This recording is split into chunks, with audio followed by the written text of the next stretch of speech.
वे ओ 2 कौड़ी की नौकरानी, तेरी हिम्मत कैसे हुई मेरे ऊपर हाथ उठाने की? अरे ये क्या कर रही हो तुम? क्या कर रही हूँ मैं? तो ये देखिए। तू ऐसे नहीं मानेगी, तुझे तो सबक मैं सिखाऊंगा। 1 मिनट, हाथ मत उठाओ। तुम्हारा दिमाग खराब हो गया? तुम ये क्या कर रही हो? तुम भूल गई हो जिस पे तुमने हाथ उठाया वो तुम्हारे साहब है।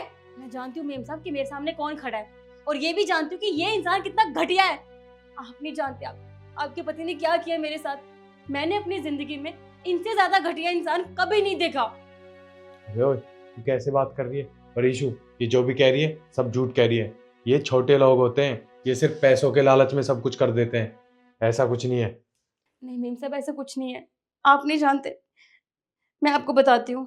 आपको पता है, जिस दिन से मैं इस घर में काम कर रही हूँ ना, उस दिन से आपके पति की गंदी नजर है मुझ पे। मैं बता नहीं सकती वो किस तरह से मुझे छूते हैं, मेरे आसपास मंडराते रहते हैं। मुझे कितनी घुटन होती है मैं जानती हूँ। बर्दाश्त नहीं हो रहा था मुझे ये सब, इसलिए ना चाहते हुए मुझे ये सब करना पड़ा, आपको बताने के लिए, समझाने के लिए कि आपका पति कितना घटिया इंसान है।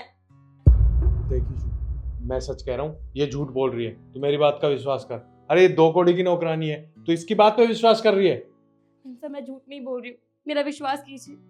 और इन्होंने हद तो तब कर दी जब मेरे भाई को पता है क्या कहा इन्होंने। अबे ओए, जी साहब।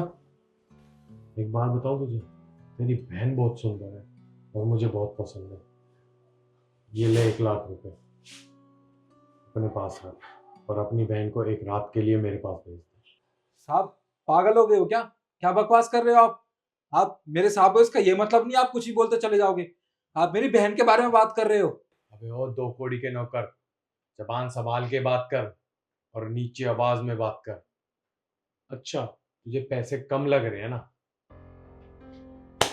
तो ये ले पूरे 2 लाख रुपए, अब अपनी बहन को भेज दे। साहब ये पैसे अपने पास रख लीजिए, मुझे ये पैसे नहीं चाहिए। और हाँ, आप मेरी बहन के बारे में ये सब मत बोलिए, वरना मैं मालकिन को बता दूंगा। अच्छा, तू मालकिन को बताएगा? एक बात बताऊं तुझे, अगर तूने अपनी मालकिन को बताने की भी कोशिश की ना, तो तुझे चोरी के इल्जाम में फंसा के अंदर करवा दूंगा। समझ में आई? और उसके बाद फिर तेरी बहन को तो मैं अपने आप से, समझा?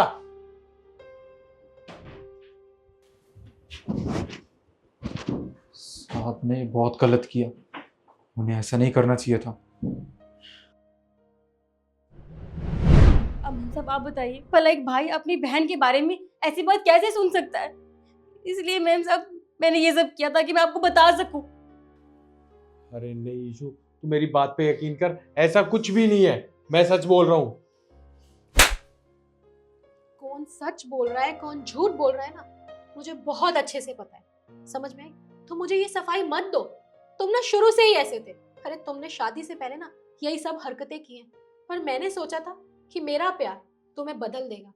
तुम मुझसे इतना प्यार करते थे, मुझे ऐसा लगता था, पर नहीं, तुम ना कभी अपनी हरकतों से बाज नहीं आए। सही कहते हैं लोग, इंसान बदल सकता है लेकिन उसकी ना नीयत कभी नहीं बदल सकती। उनमें से तुम एक हो। अरे तुम्हारी नीयत ना कभी नहीं बदली। तुम क्योंकि बदलना ही नहीं चाहते थे। मेरे पेरेंट्स ने मुझे मना किया था कि इस इंसान से शादी मत कर, ये तेरी जिंदगी खराब कर देगा, ये कभी नहीं सुधर सकता।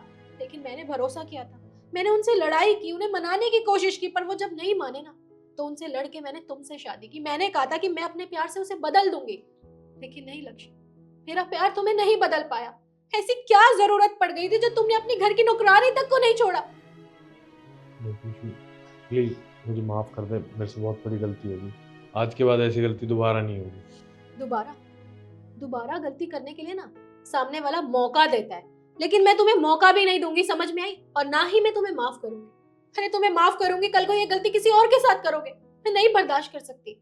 तुमसे ना मैं कोर्ट में मुलाकात करूंगी, क्योंकि मैं तुम्हें डिवोर्स दूंगी। ऐसे इंसान के साथ ना मैं 1 मिनट नहीं रह सकती। नहीं, लेकिन मैम साहब मेरे साथ जो हुआ सो हुआ, लेकिन आप बहुत अच्छी हैं। मैं नहीं चाहती कि मेरी वजह से आपका घर परिवार खत्म हो। और वैसे भी हमें चाहिए क्या? हम बस इतना चाहते हैं कि हम जहाँ काम कर रहे हैं बस हमें थोड़ी सी इज्जत दे दो। अब हम ये नहीं चाहते कि कोई हमारी इज्जत से खेले। और मैं कहीं और काम कर लूँगी मैम साहब, लेकिन देखो ये तुम्हारा फैसला है, तुम्हें जहाँ काम करना है तुम कर सकती हो, लेकिन ध्यान रखना ऐसे हैवान लोग ना तुम्हें बहुत जगह मिलेंगे, तो अपने आप को प्रोटेक्ट करके रखना। इन लोगों से डरने की कोई जरूरत नहीं है। जी मैम साहब मैं ध्यान रखूंगी। तुम जाओ।